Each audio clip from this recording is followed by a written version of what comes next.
Look at 14:36. We're going to have to speed up because this is only our first time through. We have to go through 2 more times. 14:36. And he said, Abba, Father, all things are possible to you. Take this cup, nevertheless, not what I will, but what you will. This is something Jesus did too. He talked to God in a way that no Hebrew had ever spoken to God. He calls God his what? Father. That was, well, not just Father. This word Abba means Papa. It was a diminutive form. It was a very endearing thing. It was kind of like something that a little child would just scamper up in their footy jammies and come up and say, Daddy. That's how Jesus talked to God.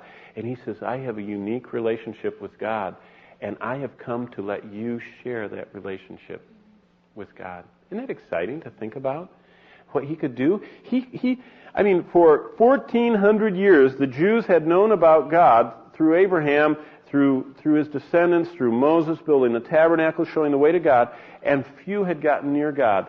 So God himself comes down and walks among them and says, just follow me and I'll take you right up and you can know the Father like I do.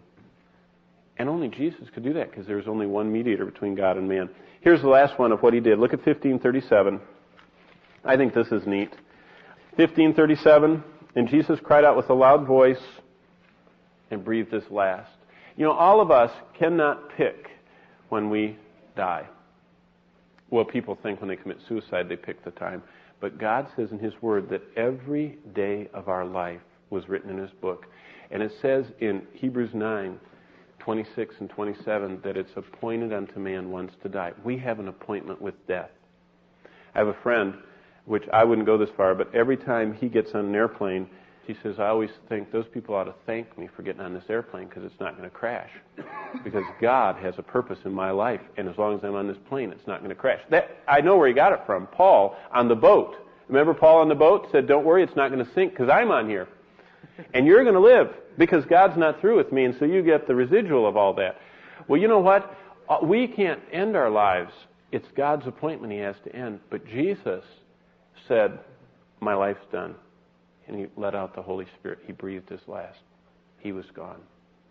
Into thy hands I commit my spirit, O Father. Boom. He's done.